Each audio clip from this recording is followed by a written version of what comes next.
This conference will now be recorded.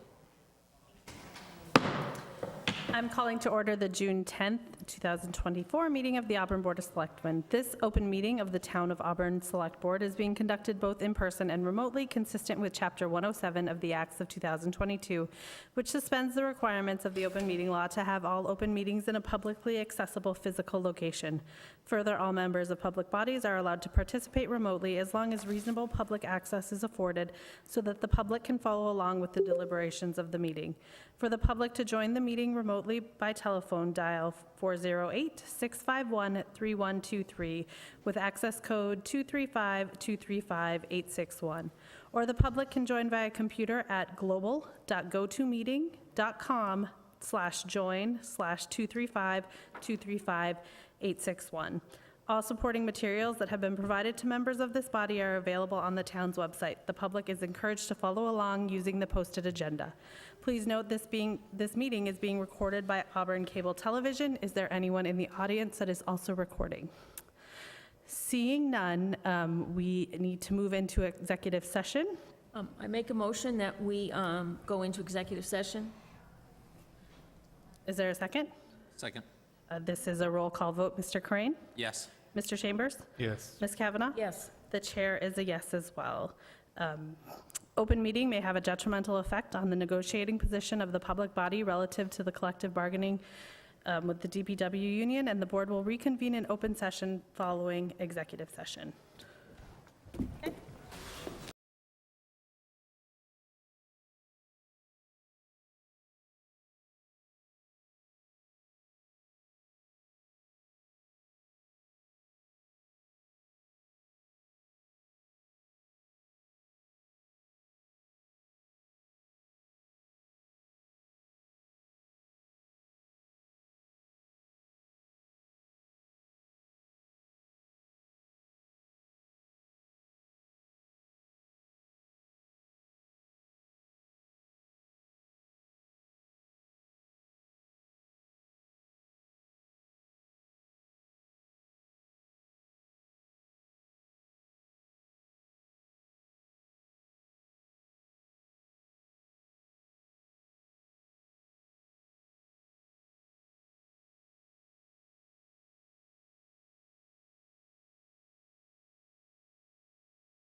Okay, we are reconvening an open session. Could everybody please rise for the Pledge of Allegiance?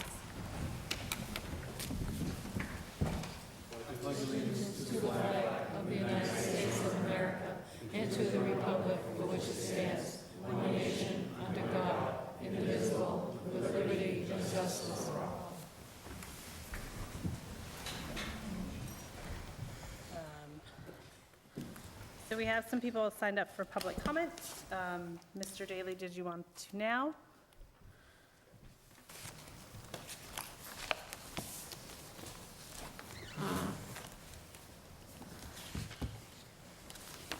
Just give us your name and your address, please. Good evening, thanks. Tim Daly, 25 Rockland Road. I've been here for the thing that's on the agenda tonight, but I want the board to understand what else is going on in the neighborhood.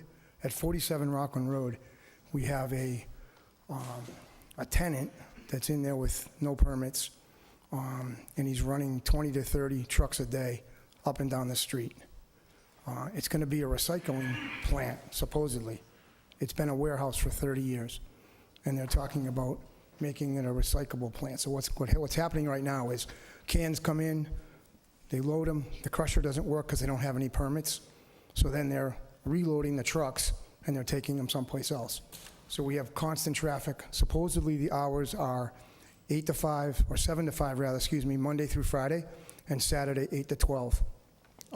I know that they've been working with a lot of the town's departments, but I just wanted you folks to know and what's going on in the board, because they're not adhering to the hours. They're running from 6:30 in the morning until sometimes 10 or 11 at night. And we've counted, some days it's 30 trucks a day. They're just going up and down. They're taking the cans, they're putting them in other trucks, and then they're taking them someplace else. So I just think they've been down there for a couple of months, and they've redone the road. It's a wetland. They've added onto the road, they've widened the road. They've done a lot of work. I know other departments know about that, but I just thought it was important that you folks know actually what's going on. If we're going to have that, and we're going to have the condos, then that neighborhood is going to become pretty unsafe pretty quick. So I just think it's important that we know the full scope of what's happening and what's in that neighborhood. So I just wanted to let you folks know as to what's going on, okay? Thank All you right, so any much. questions? Can we have someone look into that? If they're- Through the chair, I know DDIS has been addressing a number of issues relative to that They have. property. They're currently, it's currently under review. I know they had discussions with town council relative to the use of that property. But I will check into that and Okay. and get an update or Thank you. have someone provide you with it. They asked us to start calling, but now they've asked us to stop because they get it. I know last Saturday there was 48 calls into the number here, and just we leave our message on the recording, just saying, hi, this is Rockland Road, and we have a truck at whatever time. We're now logging the number of trucks, because that's what they asked us to do, so. But as of last Saturday, there was 48 calls to the town hall. So it is an issue. I don't know the safety of the trucks, the drivers, we don't know anything about that, but I know just about every department up here is working on it. I know that, so just thought that you guys might want to know what's going on, okay? Thank you. Thank you so Appreciate it. much. Through the chair, Certainly. is that a permitted business currently? It is my understanding it is, but we will follow up on that. Okay, thank you. Not to interrupt, but there are no permits. They have not been issued yet. So, Okay, okay? thank you. So through the chair, can I just ask if there haven't been permits issued and it is a usage that requires permits, can we issue a cease and desist? I was just going to offer that. I would think if a permit was required and they didn't have it, there would have been a letter of enforcement already, cease and desist. But I'd have to check into that to get a status report. Thank you. Thank you. Mr. Largess, you had signed up for public comment. Would you like to make a comment, or would you like to hold?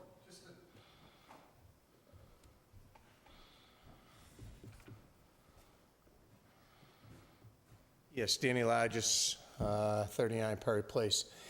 I spoke with Mr. Daly, and I did submit a letter to you people regarding 16 Perry Place, And that was something that came to my attention after, and I sat there one night, and it was like 9:30 at night, and the trucks kept coming in and out, in and out, and so I can only imagine what they're doing during the day, if they're doing that at night.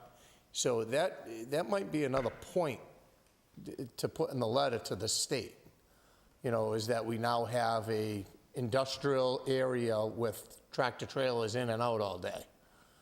So, but I did speak with Mr. Daly. He reached out to me and asked me what I thought, and I told him to come up here and talk to you people. Thank you. Thank you for that. We're moving along to presentations and public hearings. We have a public hearing for the package store. Is there a motion to open the hearing? Make a motion to open the hearing? Is there a second? Second. All those in favor? Aye. Opposed? The chair is a yes as well. Is there someone here for the hearing? I think they're, Okay, perfect. Hey, good evening, Board. Can you hear me okay? Yep. Excellent. My name is Matthew Porter. I'm the attorney for VR Patel LLC. Along with me at the remote hearing is Rohit Patel and Ravi Patel. Rohit and Ravi are two of the principals of VR Patel LLC, which is under agreement to purchase Mass Discount Liquors. So before the board, this is the transfer of the license related to the sale of it. There are no major anticipated changes to the business whatsoever. No changes to the hour, the layout, the structure of the building, none whatsoever. So it should be a very smooth transfer. Both of these individuals, as well as their other partner, are very experienced in the liquor industry. Rohit and his other partner each own a liquor store. Ravi's grown up in the industry. He's been training at his father's store. All three of these individuals are alcohol tip certified. In addition to the transfer of the license, they are financing the purchase through Rockland Trust. So we would be asking for the board to approve the pledge of license as well as the transfer of license. So with that, I can certainly open up to any questions the board may have. I'm happy to answer them as well as Mr. Patel's. Thank you. So this is a public hearing. Is there anybody that would like to be heard regarding this? Seeing none, do the board members have any questions? Make a motion to close the hearing? Is there a second? Second. All those in favor? Aye. Aye. Opposed? The chair is a yes as well. Is there a motion? I make a motion that we vote to approve the transfer of the license as requested. Second. All those in favor? Aye. Aye. Opposed? The chair is a yes as well. Thank you so much. Thank you. And sorry to interject, but if the board could also just approve the pledge of license, the ABCC gets a little fussy about that, so it just needs to be on record as well, if you wouldn't mind. I'm sorry, what did you need? There is a pledge of license as part of the application to Rockland Trust, so that needs to be approved as well as it needs to be approved on the record in addition to the transfer. hold on, I'm just checking on that for a minute. Okay. Does it have to be a specific, oh, it's on there? It's checked off on the app. Oh, it's checked off, it's on the application, so you can take that vote. Oh, okay. So is there a motion on the pledge of license? Make a motion that the board approve the pledge of license? Second. All those in favor? Aye. Aye. Opposed? The chair is a yes as well. Excellent. Thanks so much. Have a good Thank you evening. so much. Have a good day. Thank you. We're moving along to 7A, departmental items. It's the request of a vote by the chair, or the fire chief, sorry. Good evening, Madam Chair, members of the board.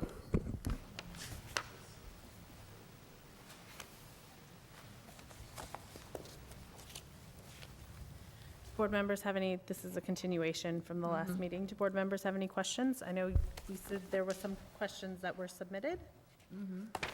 Yes, and thank you, Chief. We saw the answers. Appreciate that. Can you address the issue of minimum staffing? I think you did address it when we asked the question. Could you just do it for the record here, too? Sure. So beginning last year and as of today, our minimum staffing right now is 9. That's what it's set at. So one of the things that I think it's important to understand, and, I tried to, I stared at this for about 8 hours, at some point. So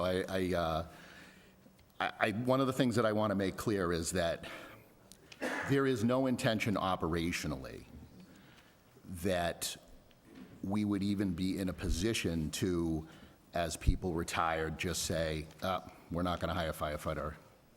We're not going to have firefighters, we're going to hire EMTs. Because the department would not be able to function or operate that way. So at a minimum, based on what our minimum staffing is now, we would need at least 9 firefighter EMTs or paramedics on the shift. Right now, I'm in the process of filling what is our current authorization of 11 per group. I'm in the position of, we just extended some conditional offers last Friday, so I'm trying to fill those positions with firefighter EMTs and paramedics. What I'm looking to do is, as we move forward, I believe that there is a role within the department for this type of position. As I've said to the manager before, in a utopian world, and it would be great to be able to advertise and be flooded with resumes, for firefighters and paramedics, and sort of have an abundance to choose from. That's just not the case. A lot of young people coming out of high school, coming out of college, they're just not seeking jobs to be a firefighter. So we are trying to give ourselves options in order to be able to properly staff the department. Now, it's not that we don't have those options with them being a Group 2 employee. And that was sort of covered in here as well as one of the questions. For me, and for the members of the department, it just basically becomes, it's an issue of parity, where you have EMTs and paramedics who are public safety workers being in the same vehicle going on calls, but one is in a different group. And until we address, and in order to even address the IOD portion, we would have to address that with the adoption of a law as well. It's just really one of parity. So it's not that we couldn't try to do it. I just think that it's the beginning of a divide in an organization, and we've tried really, really hard over the years to close some of the gaps that we've had that have previously divided the department.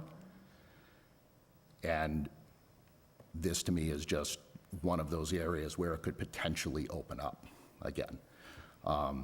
Again, I think, even in conversations with the deputy and, again, the town manager, I think we're always going to try to seek to get a dual-role person. But Mr. Chambers has asked this question before as we've come up here for new staff. He's asked about the hiring process, and essentially the root of the question that he was asking to is, what are we doing to hire the best possible candidate and not just hire for the sake of making a hire, okay? And that's sort of where the candidate pool has become. We always seem to squeak it out at the 11th hour. But I don't want to be faced with a situation down the road where we really don't have a viable candidate, and we're really going to roll the dice on somebody because it's we probably wouldn't hire this person if we had other options.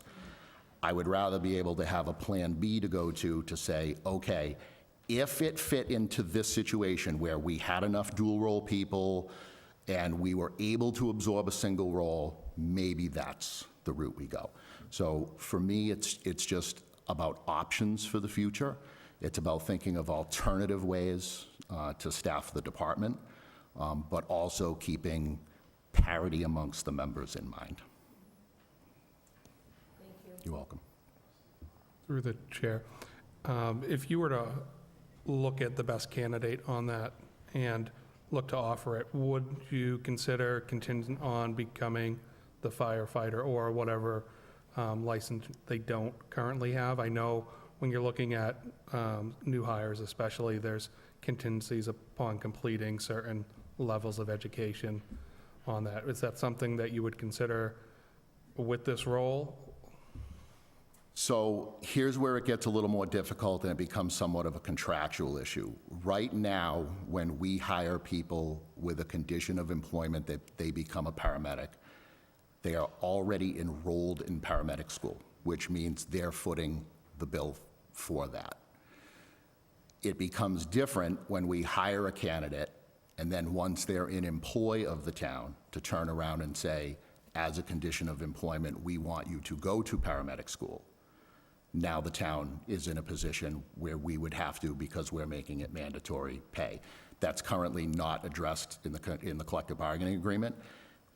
The department historically has never paid for a member to go to paramedic school. I'm not saying that can't happen in the future, but that's just something that has never happened. But the way that we sort of, for lack of a better term, get around it now is that when we advertise, and if you look at our job ad, it specifically says, you know, we will only be accepting paramedic candidates who are enrolled in paramedic school, and typically the ones we look at, they're sort of in the middle or close to finishing. We're basically just saying, as a condition of employment, we want you to finish what you've already started, versus we hire you and now make it mandatory. We're on the hook for that compensation. But, okay, so I guess maybe I didn't make it clear, but if you were to hire someone with that paramedic role, would you ever, as a condition of employment, look for the firefighter role to be added? I don't think that, so I understand what you're saying. I don't know that we would necessarily make that as a condition of employment because, again, I think just looking at it from the candidates that would apply for a single role position are typically people who may not want to be firefighters, because if they did, they would just apply for one of the jobs that we have open. But I think that, as I stated in the question, or in the answers, I think that there is room for somebody who maybe didn't think about becoming a firefighter. They come on, they've been here a couple of years, they kind of get the bug a little bit, and they say, geez, you know what, I think I'd really like to transition over there. And then when an opening becomes available, they move into the dual role position, which would then allow us to backfill, either try to now backfill with a dual role, or if we can't, backfill with a single role. But typically the person, at least in my experience, the person that's going to take that single role job is somebody that's not necessarily interested in being a firefighter. I see us always trying to find dual role people.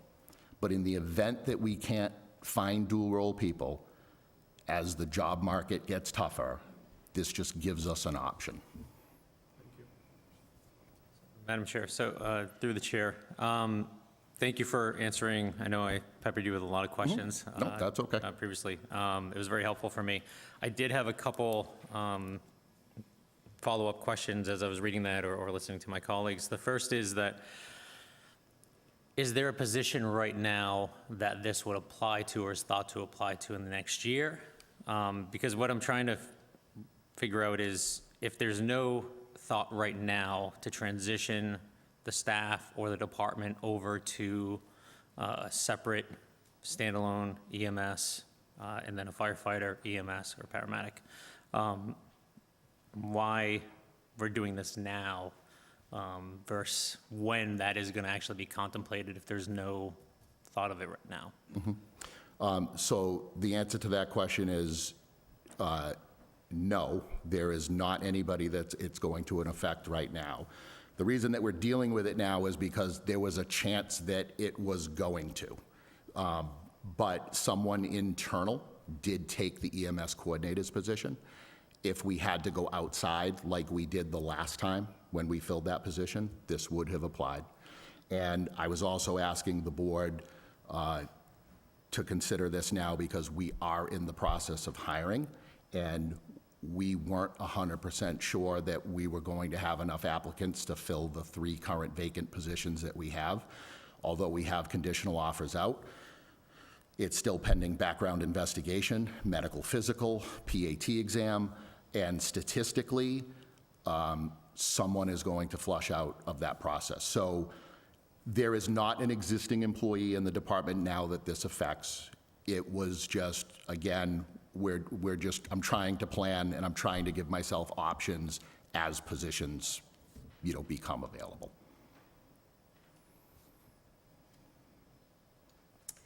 Just one more question. So Chief, when you hire, and you're just saying an EMT, not an EMT paramedic? This position would be a paramedic. Okay, I say both only because that's how the law reflects it. okay. If we were to do a single role position, it would be paramedic only. We would never hire a basic EMT as Okay. a single role.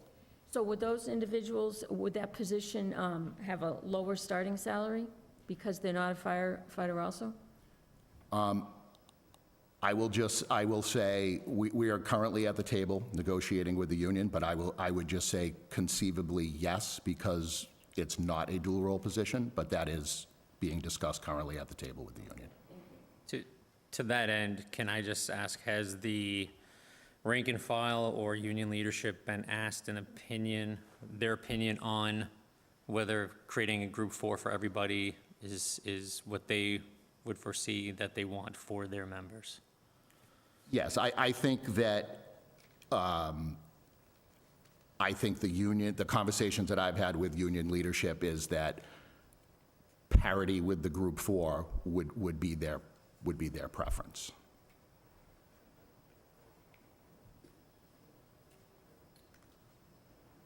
Board members have any questions? Is there a motion? I make a motion that we vote to accept the act relative to the retirement benefits of emergency medical technicians by the fire chief. In other words, Chapter 467. Is there a second? Second. All those in favor? Aye. Aye. Opposed? Aye. The chair is a yes as well, so it passes. Thank you very much. Good evening. Thank you, Board. Thank you. We're moving along to 7B, the Information Technology Department, a request, a vote for surplus. Madam Chair, I know, excuse me, our IT director is participating remotely. So Mike, if you want to join us and just explain your request? Can you hear me okay? Yep. Okay, great. We have a number of old monitors that we no longer need. They're older technology, small screen sizes. We've been able to replace them with larger and newer monitors. So now we have a collection in the basement. And what we'd like to do is declare them as surplus. In addition to that, I was hoping we might be able to offer them to the community. Say we have these number of monitors available if anybody would like to take them, rather than going out and recycling them. And any leftovers we could go ahead and recycle. Do board members have any questions? So, through you, Madam Chair, I like the idea of offering them to the community. However, I'd like to see that there's some equity process to make sure that they're going to maybe community members who have lower income or limited means.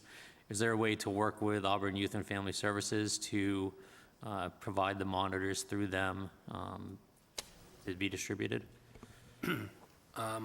I've talked to Mike about this. I'd be happy to have a discussion with AYFS to see if we could work something out through the distribution of those monitors. My concern was, and Mike tells me, that the monitors provide no value to the town, given their age, although they may be useful to some of our residents in our community. We offer them to the schools. They have no interest in them. So rather than throw them in the dumpster, we thought maybe they could be well-served by some of our residents. So yes, we'll have that discussion.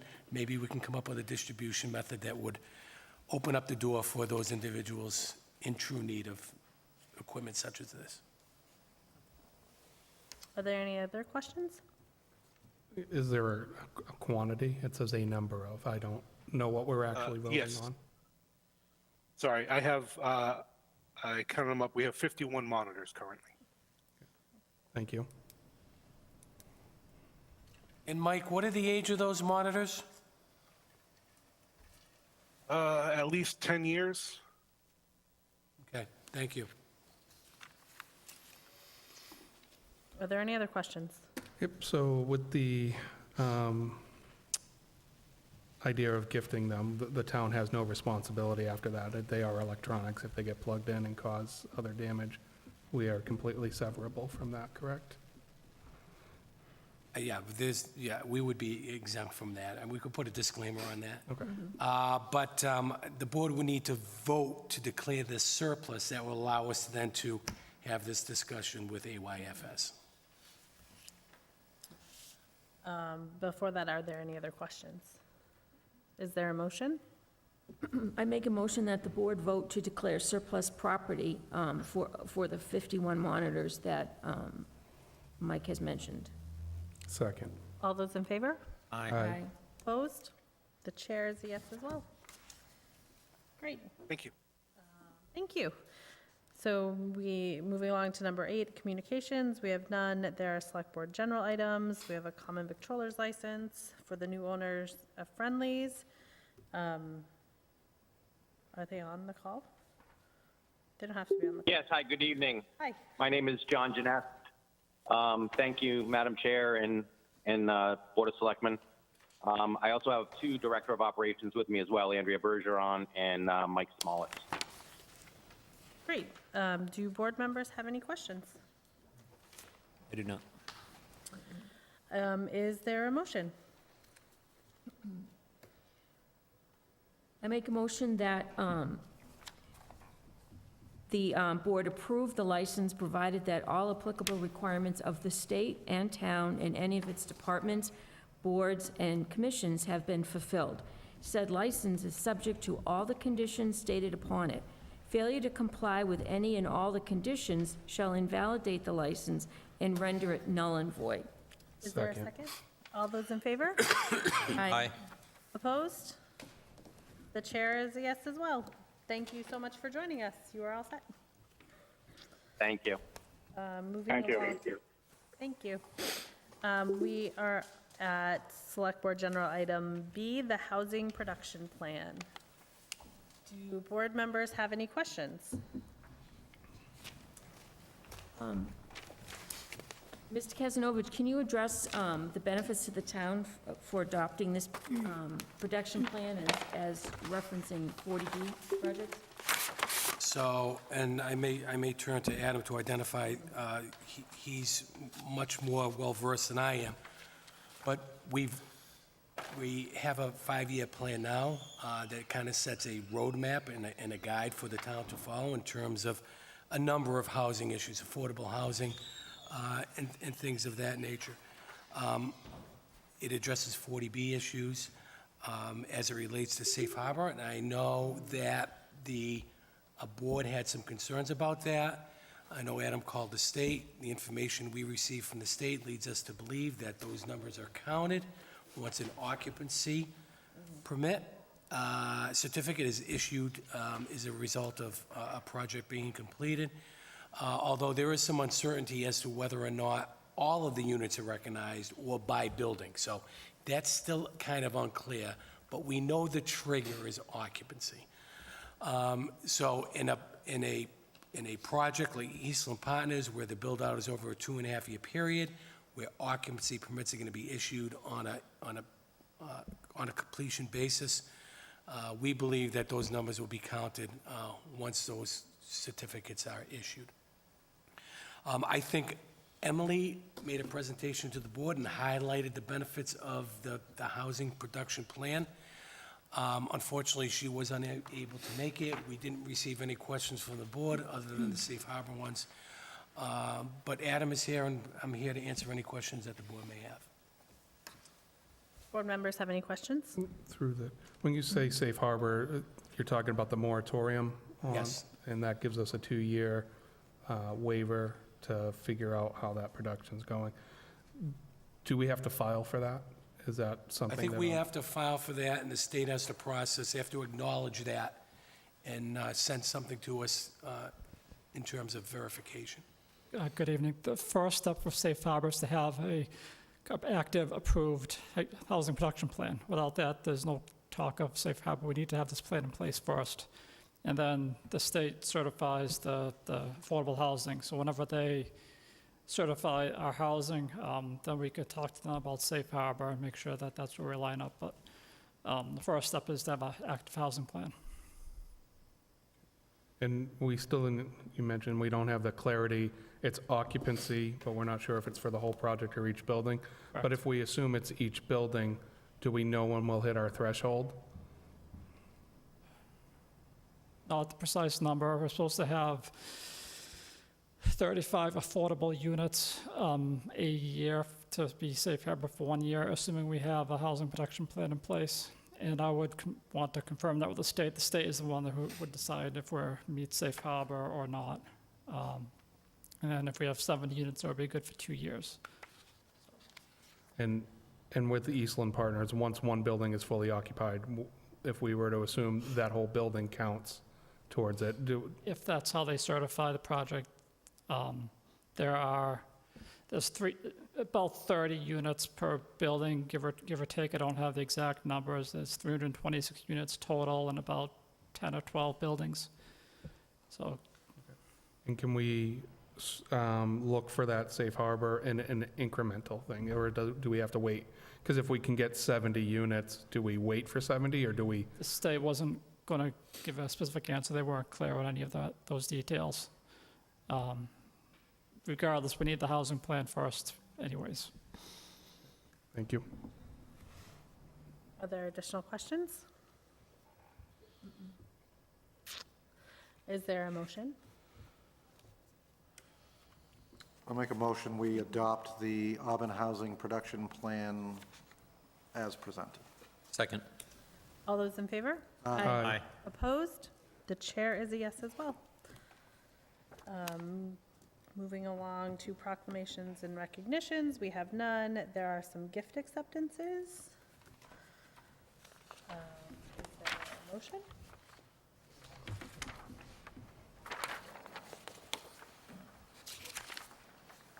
I make a motion that the town accept the gift from Janice Shogren, a $50 gift to the fire department in accordance with Mass General Law, Chapter 44, Section 53A. Is there a second? All those in favor? Aye. Opposed? The chair is a yes as well. I make a motion that the town accept the gift from Central One Federal Credit Union, the gift of $250 going to the summer camp. We accept these gifts in accordance with Mass General Law, Chapter 44, Section 53A. For discussion? The central one. Oh, Sorry, we're, sorry, central I one? just skipped to this one. Okay. Yep. okay. Sorry. Second, okay. All those in favor? Aye. Opposed?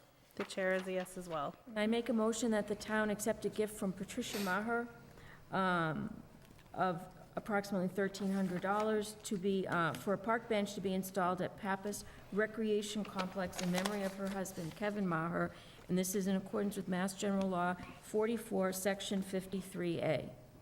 Second for discussion? Certainly. I believe we asked about what that plan would look like on the maintenance and aspects, and I know there's very little maintenance. Were we ever confirmed that the town has no liability? Like, again, we're gonna, if it were to deteriorate and we get rid of it, we're not looking to replace that, correct? That would be correct. So there would be, and we'd have to establish a policy. I'm going to suggest that the Parks, Cemetery, and Rec Committee establish a policy for donations similar to this going forward. So it's clear and concise what the expectation is, what the obligation is for that bench in perpetuity. So as it stands now, this is a standalone bench. It was spec'd out in such a way that it fits into the landscape with the other benches, requires minimal, based upon its composite, minimal maintenance. With that being said, the life expectancy should last for quite a long time. I would say that if that park bench were to be vandalized or anything, it'd be covered our insurance policy anyway under vandalized coverage. But the composite of this bench is going to last for my lifetime anyway. I absolutely love the idea of it. I just want to make sure that we have a policy and we're consistent with that. And, definitely grateful to Ms. Maher and for her donation. So, If I could ask Mrs. Kavanaugh to amend her motion, for anything over 500, we usually ask that a letter be prepared for the chair's signature. So if you wouldn't mind doing So that. I would amend the motion so that it include the letter, the vote to approve a letter to be sent to Mrs. Maher. No, good. I can second it. Okay, second. Can I just ask that we further amend the motion to make it very clear that that we're accepting this gift through the useful life of the bench and not beyond?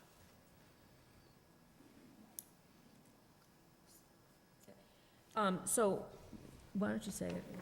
And that's the motion, okay? Okay. So, so Ms. Kavanaugh is amended accepting the amendment that the bench is being accepted through its useful life and not beyond. Second. All those in favor? Aye. Opposed? The chair is a yes as well. We have a discussion and a potential vote on summer meeting schedule. We do have some things coming up in July and August. So the town has recommended the following dates. Does anybody So, have? Madam Chair, if I could, Certainly. I checked once again with our financial advisor on the timing of our bond issue. They are suggesting a select board meeting vote on July 22nd because the sale date of the bonds is scheduled for July 15th. So the board could choose to either have its July meeting on the 22nd, or they could stick with the 15th, knowing that they would have to have a meeting to address one item on the 22nd. Your schedules may not, I don't know what your vacation schedules are, but it may conflict with the 15th. It's a busy time of the year. So the 22nd may make sense for our meeting date in July. But I'll leave Board that. members have any So, suggestions? yeah, not that you guys need to hold up because of me, but I will not be here for the 15th. So I think then the 22nd would certainly work if it's okay for everybody else. And just a note on the August 19th, I'll likely have to join remote because I will be on vacation. Okay? From the car again? Yeah, from the car again, exactly. There's no internet where I stay. That's dedication. I'm going to enjoy my time away, and I will not join remotely.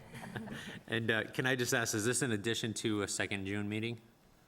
Or are we Yes, not- no, okay. we'll have a second June meeting, yes.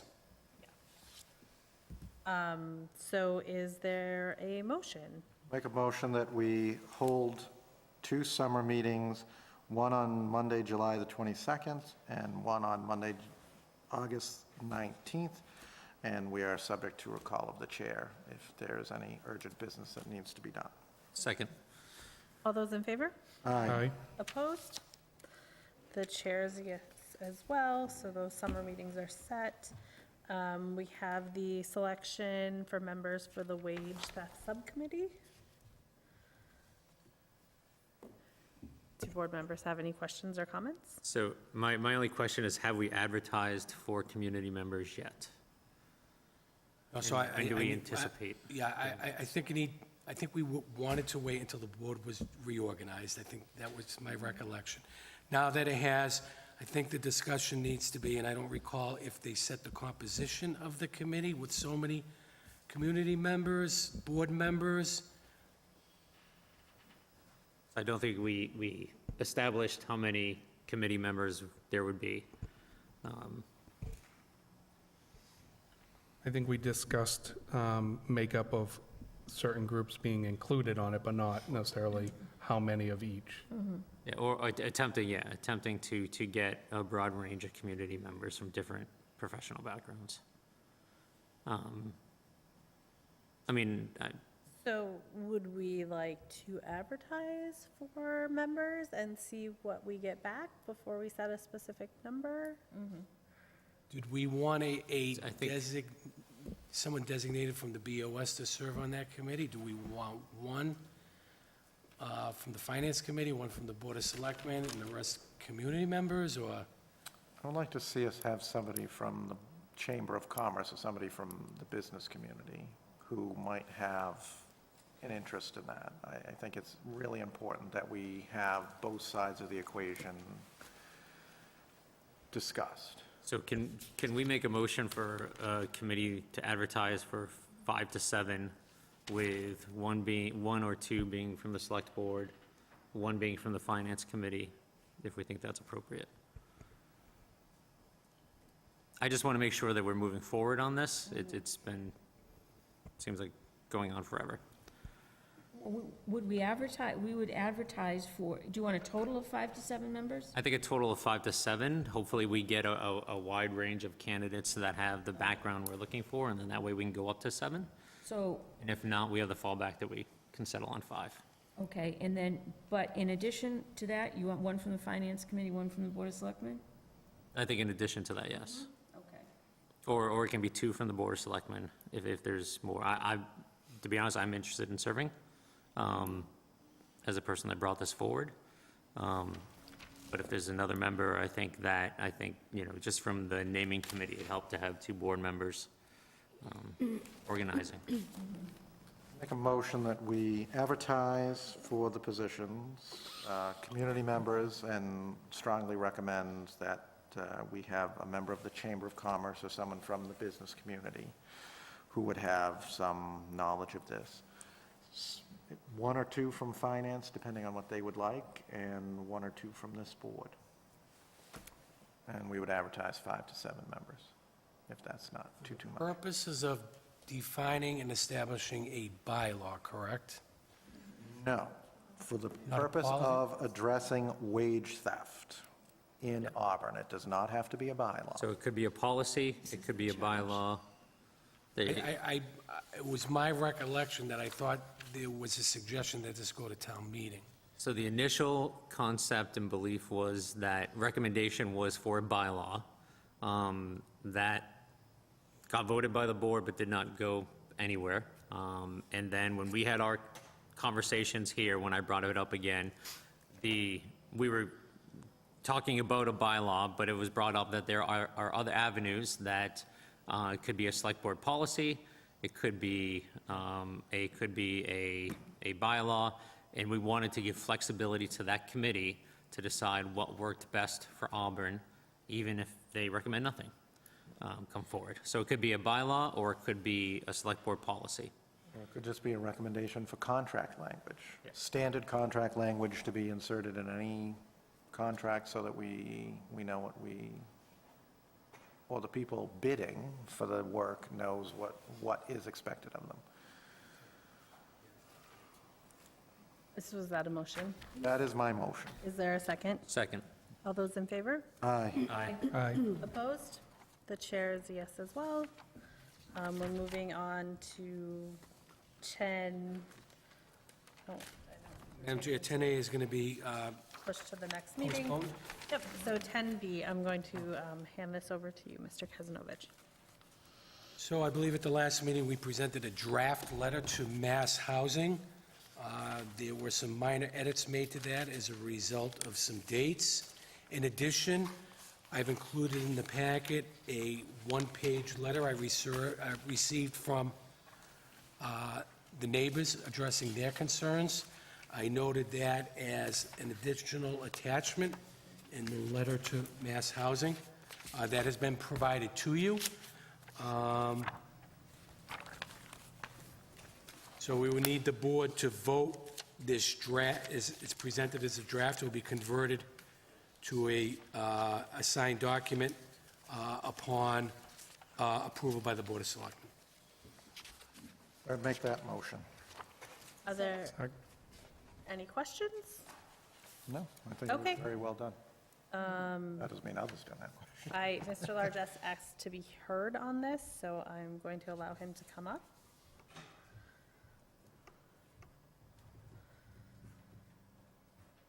Danny Largess, precinct 4 to 39 Perry Place.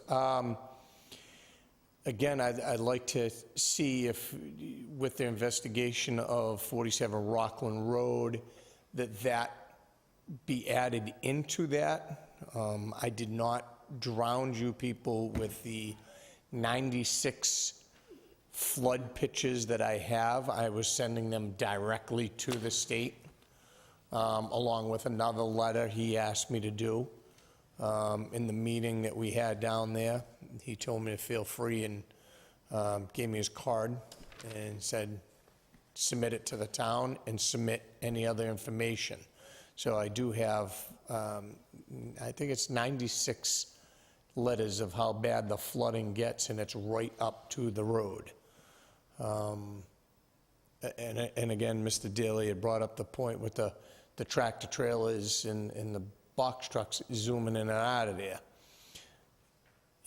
I sat with the fire chief, and we came up with the figure because the developer was wrong on the car count, and we used the developer's math, and it was over 2,000 cars back and forth a day, not counting delivery vehicles, trash trucks. I mean, you saw what happened when the cars were down there and the trash truck tried to get down. That was a horror show. It's just a bunch of things, and I hope all of these are added into the letter. And is there a possibility the neighborhood can get a copy of that letter when it goes off to the state? Through the chair, I would suggest that because we received a one-page listing of the complaints, that additional complaint be added on your submittal to the town. Okay. If the board chooses to accept that additional item. Yes, we'd be happy to provide a copy of the letter once it's submitted to Mass Housing. I'll amend my motion to include the request from Mr. Largess, that be included, as the manager suggested. Second. All those in favor? Aye. Aye. Opposed? The Mr. chair- Largess, can you get that to me tomorrow, that addition? Well, I'll see if I can get it to you tonight. How's that? That's good. Mr. Chair, Mr. Kazanovich, when is this due? So the due date is the 28th, but I don't want to mess with the US mail. I'd Oh, like right. to. I'm going to reflect the vote of the board tonight. All right. The letter's going to be dated today. I'm just going to take the word draft on there and include the new remittance with that one item, and we'll get it in the mail probably tomorrow. Great. Great. Thank you so much. Thank you, board. You want this, Danny?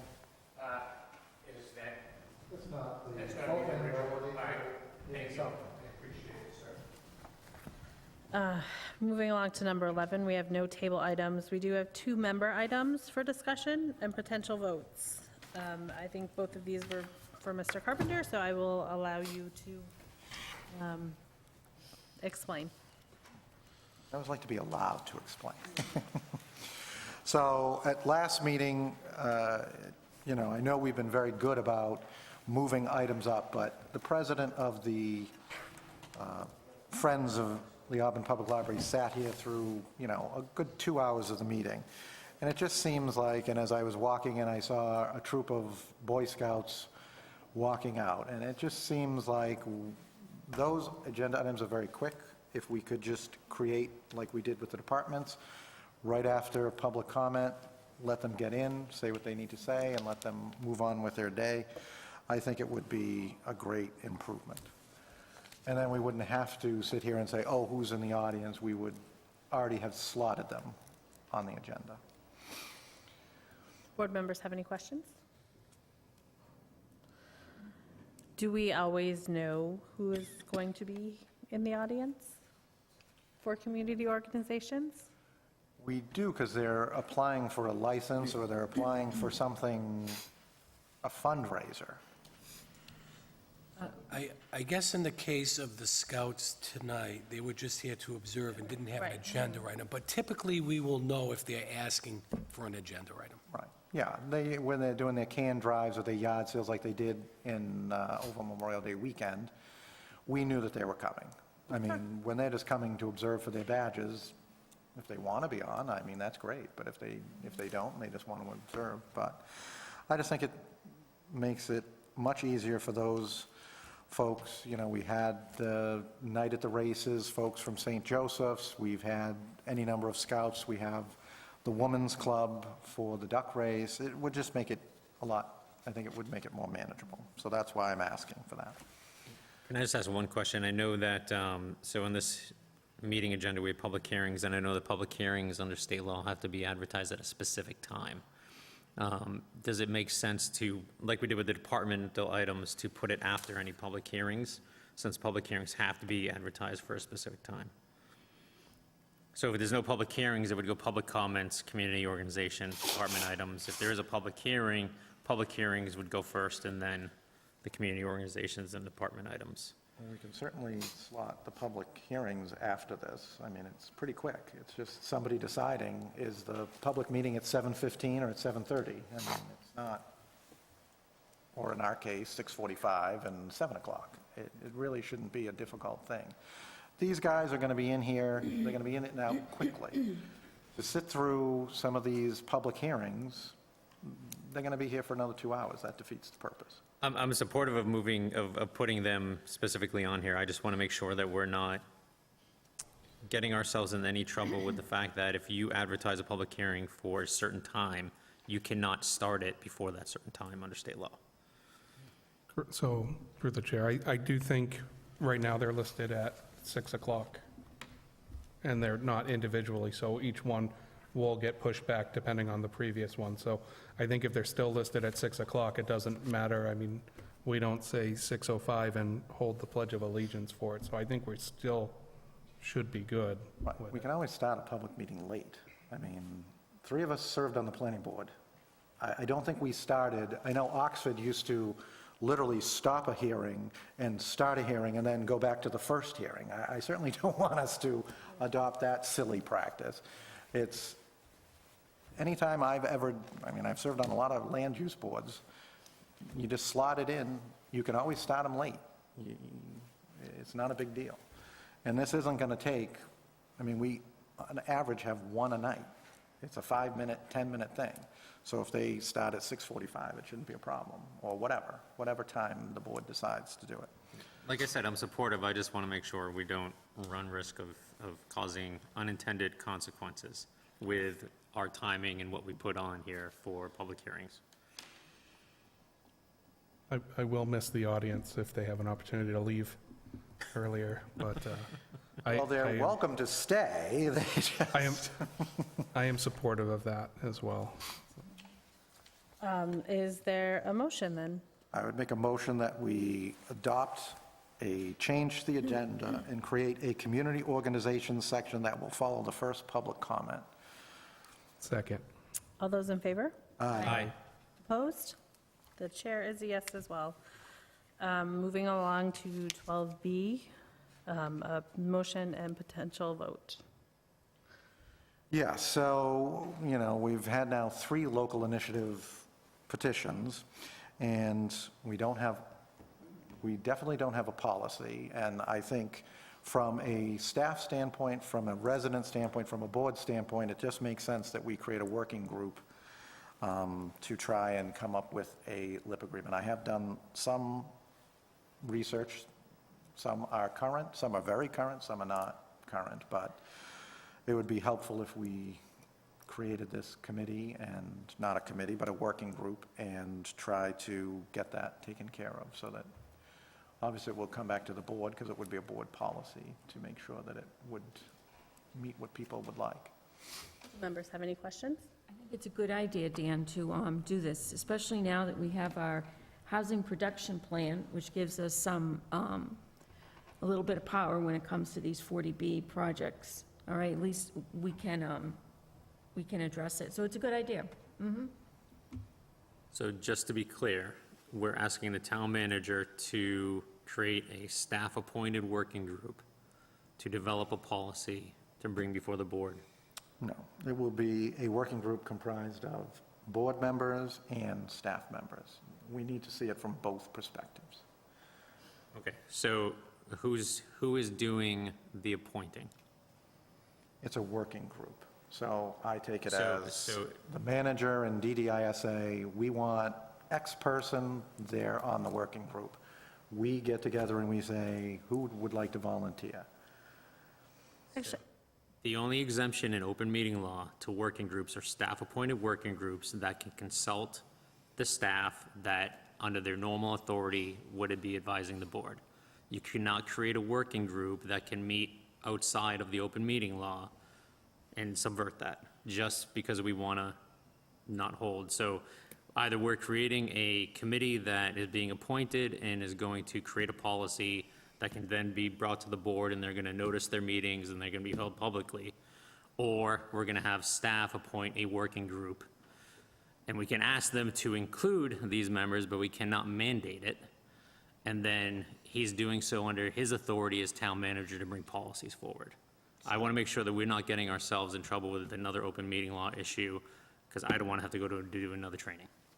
Actually, I have some questions and some concerns. I think each LIP is kind of its own agreement, and they all come with like different things that we're asking for, and I would be concerned if we put forth a policy that said this is the only way Auburn will do this, and you either like, I think it opens us up for developers turning around and just straight up going to the state because they don't like what's in our policy, and we lose out the opportunity to negotiate anything. So that would be my concern about putting forth a policy, a board policy on that, because obviously board policy is searchable. So any developer or any attorney that was working for the developer would look at it and could say, like, they're pretty inflexible on this, and why even bother going to the town when we know this is what they're going to say, and they're inflexible on it, so we're just going to skip over that whole section and just straight go to the state. Well, first of all, I didn't anticipate the working group not posting a meeting, so I'm not interested in going around the open meeting law. I think I'm probably the only person sitting here who's served on a master plan committee and nobody showed up, but they were done in public.